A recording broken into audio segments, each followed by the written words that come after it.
Magandang araw. Ngayon is last week ng June 2024. So, eto na yung itsura nila ngayon. So, by October or November, pwede na tayong mag-harvest ng mga bagong harvest ng mga coffee cherries. So, eto na sila. Magaganda sila ngayon at marami pa. Come on, let's go here. So, eto, paborito ko to yung puno na to. Marami silang bunga ngayon. Ito. Punta pa dito.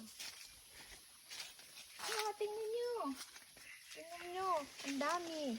Oh. Diba? Oh, wow. Oh, see? Marami. Oh, may mga red na. Pwede na itong i-harvest. Oh. This can, ano na. I-harvest na to. Tanggalin natin yung black. Ayan, eh. So, ito na sila. And, dahil may low pressure like mga 4 days ago, so, ito yung mga remnants ng ng low pressure.